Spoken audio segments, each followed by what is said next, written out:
What's good with it in the hood with it? Welcome back to the collective clips where you already know we get it in. But before we get it in, we're going to get to this intro.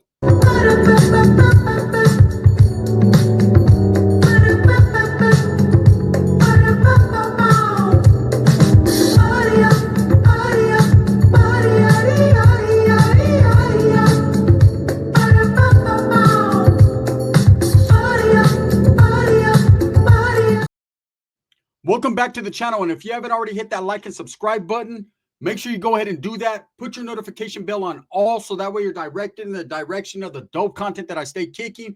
And I highly appreciate the support. I'm very humbled by it, right?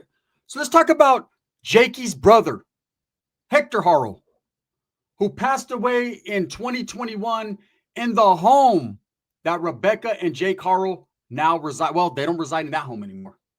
I'm going to tell you what resides in that home. Roaches, DNA, and people doing tours. That's who resides in that home. They reside in the county jail. Right now, they're residing in court as we speak. But Hector used to reside there. Doesn't reside there anymore, right? Hector Jacob Haros now resides in a graveyard, right? With the presumption that he overdosed in that home. But was there a love triangle going on? Was Richueca Haros involved with Jake Haros' brother while he was incarcerated? Let's get to the facts. So the facts are that with baby Emmanuel's disappearance and presumed murder, a lot of people are focusing on Jake Haros and Richueca Haros' past, right? They're looking deep into what motivates monsters like this to concoct a story that I say concoct.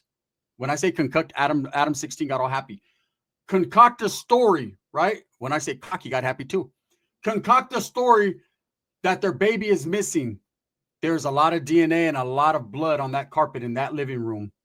And there was someone already unalived in that living room, whether it was by an overdose or it was by the hand of Jake Haros. Let's get into it. So around the time Jake was doing time for this first case, which was the case with his daughter, the abusive, I don't even want to speak on it too much. Let's just say his daughter will never, ever be the same. Let's just say he lost rights to say that's his daughter. She is no longer allowed to live with him. He wouldn't be capable. He wasn't even capable of wiping a diaper. So he wouldn't be capable of taking care of her, but he definitely was capable of abusing her. And he was convicted on it, self-admitted. Now, at the same time he was incarcerated, he had a brother that decided that he needed a place to live. And where did he stay? Oh, he stood with his brother, Jake. But Jake wasn't there. Rebecca was. So is there a situation where we have a love triangle? Is there a situation where maybe, just quite possibly, Rebecca in the same household with Jake's brother decided to get her a little taste? Is there a chance that Jake's brother decided, I want some of that cornbread? Is there a chance that he decided him and Rebecca were going to do a little something strange, a little something strange for a piece of change? Well, when you have family members living in your home, more than likely, if you have a loyal, faithful woman, right, she will ride or die with you. And if you need a family member to live there while you're incarcerated and you trust him enough around her and you trust her enough around him, then you could do that. Ain't no harm, ain't no foul. That happens all the time, even as far as friends. But being the type of woman this woman has displayed her characteristics, she looks like she's addicted to the pipa. Addicted, right? And this grown man living with her, it's only a matter of time before they sit back and they watch a Netflix flick and Nicole Kidman comes on and she's dancing and he's being aroused and she's watching. And next thing you know, they're doing the fucking eyes wide shut in the bathroom. Okay, it's what happens. Is it a possibility that Jake found out about the brother, and from that point on, he started to become very abusive towards Rebecca and the children in the household?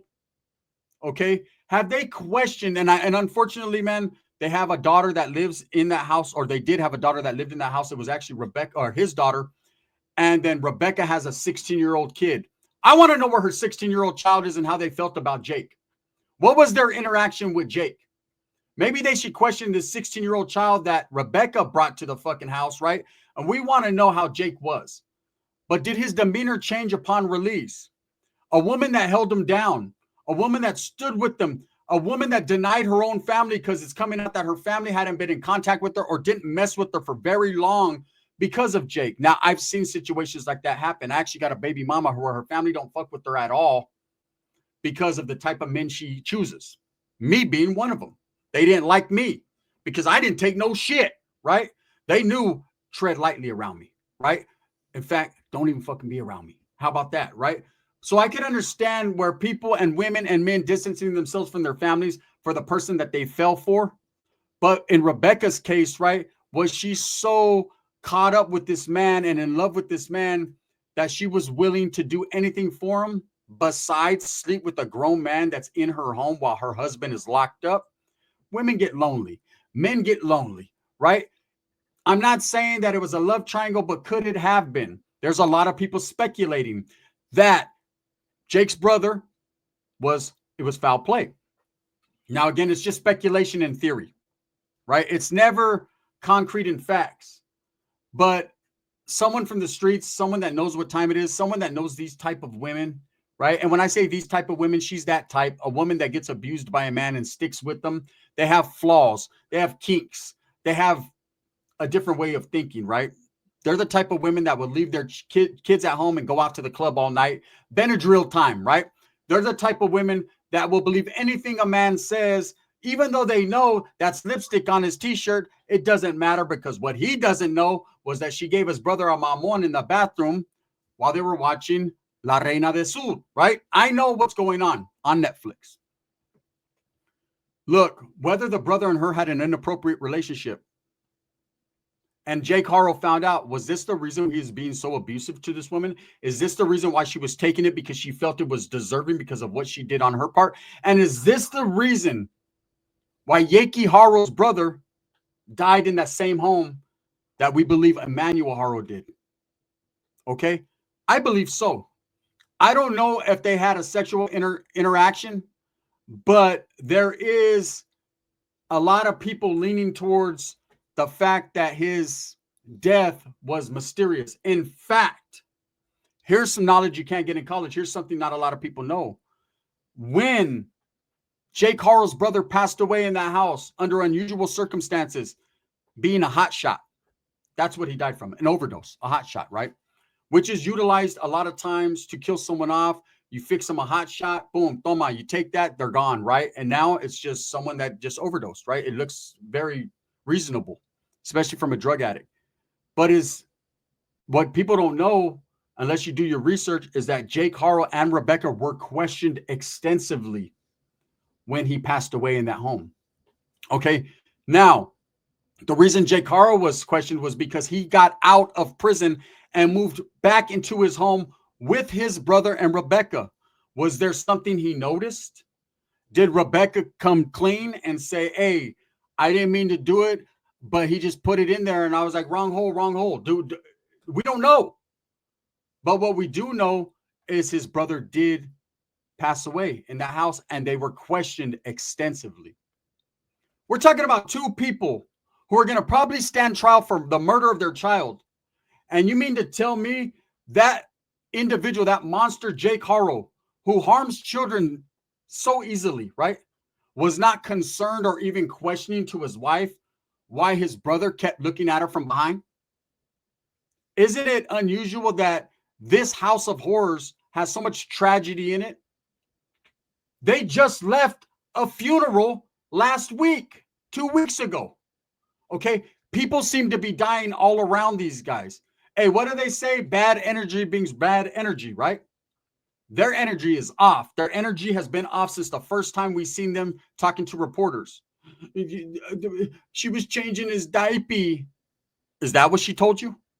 Meanwhile, on the tira exposed that she wasn't changing a diaper, there was no diaper found. Where's the caca? I'll tell you where the caca at. It's in her fucking head and in your mouth, Jake. Straight up.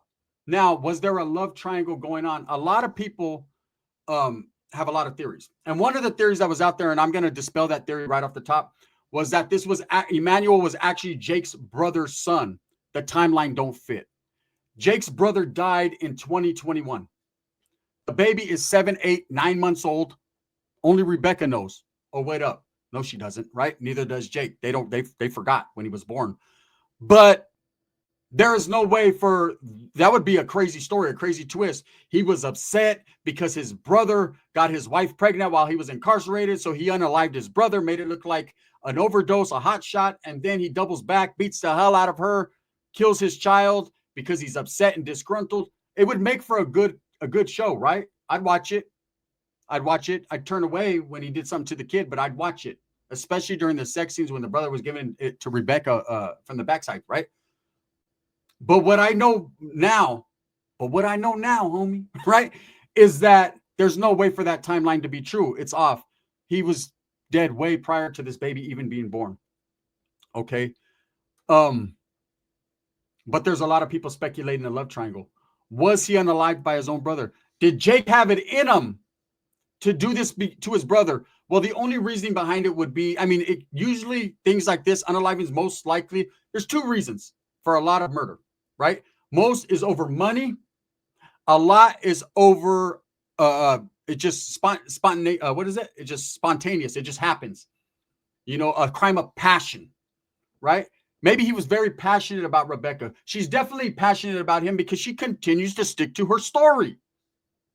Now, there's a lot of people making up a lot of stories concerning the Haros just to get clout or just to continue content.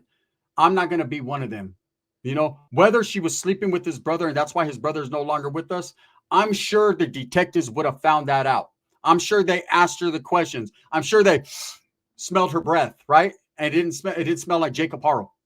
So at that point, whatever they were questioned on, they had a good lullaby again, and they were able to walk away from that. Okay, that doesn't mean that the viciousness and the violence of that household stopped there.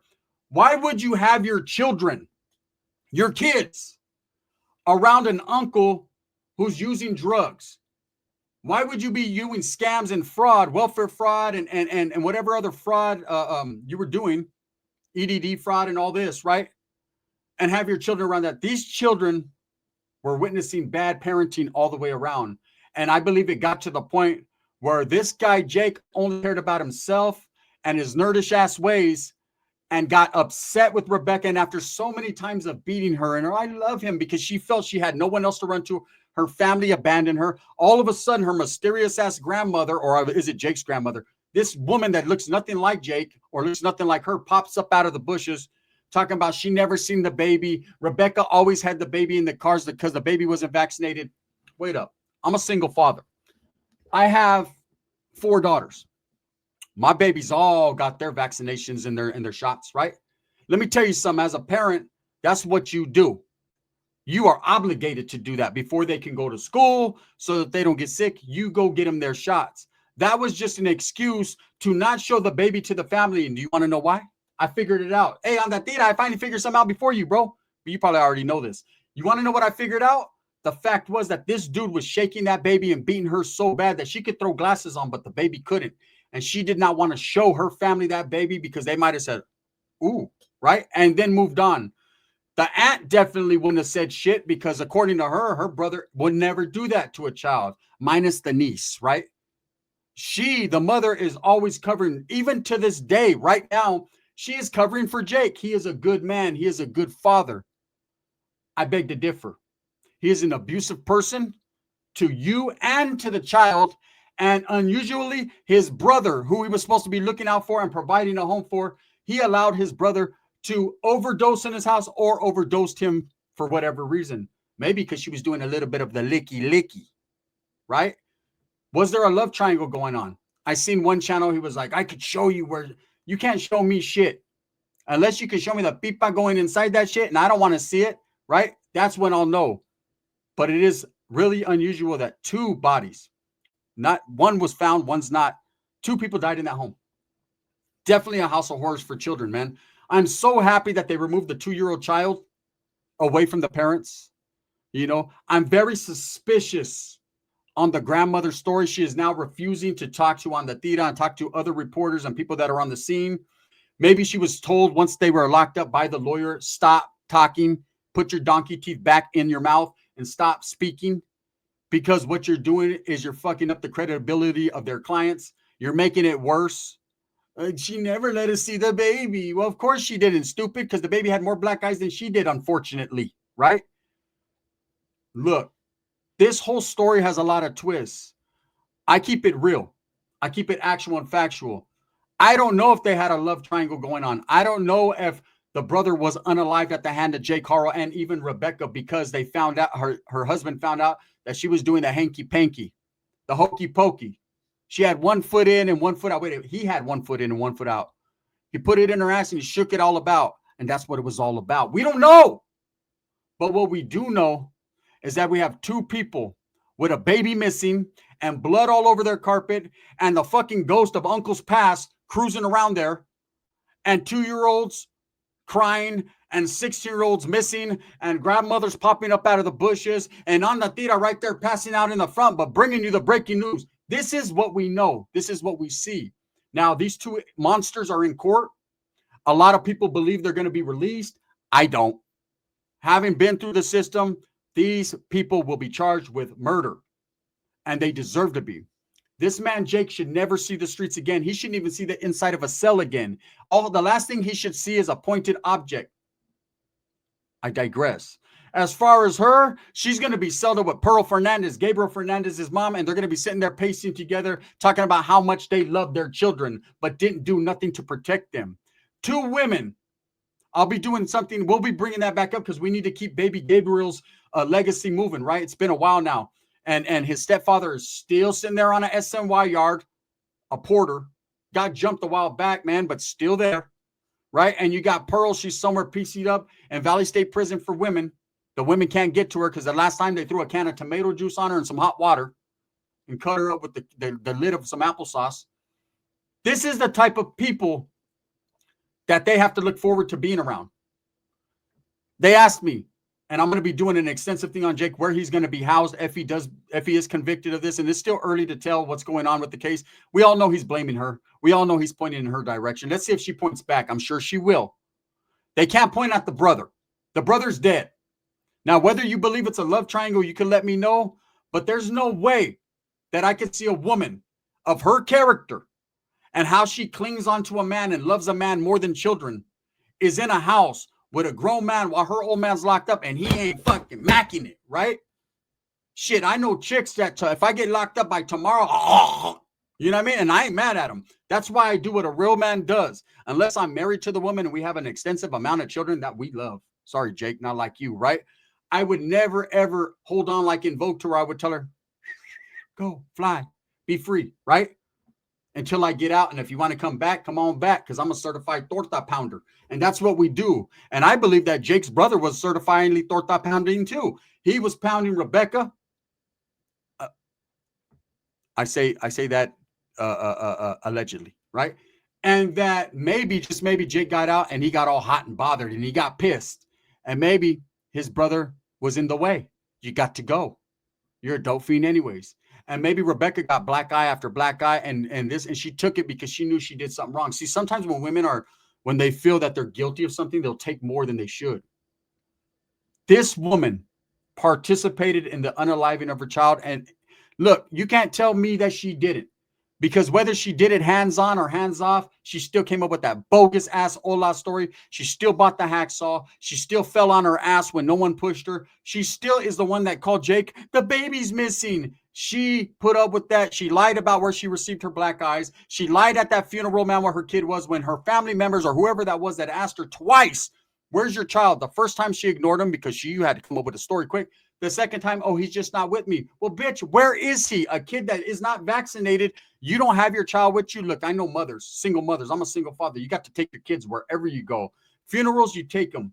Okay, period. They're a baby. They need to be changed. Was he left with the grandma? No, because she didn't see him. Was he left with the tia? No, because she didn't see him. Where was this baby left while you were at the funeral? That's what they really need to investigate. So as far as this love triangle thing and things that I'm seeing, I don't know if it was true, but it doesn't seem far-fetched. With that being said, thumbs up or thumbs down. Heavy's going to be the head that wears the crown. I'm going to continue to strive, struggle, and strive for what I truly believe in, and that's certified torta pounding. And at the same time, the struggle for everyone. And that's the bottom line, because Gun said so. I got supers coming for you today. Are you guys ready for another bedtime story? I got you. Bang, bang.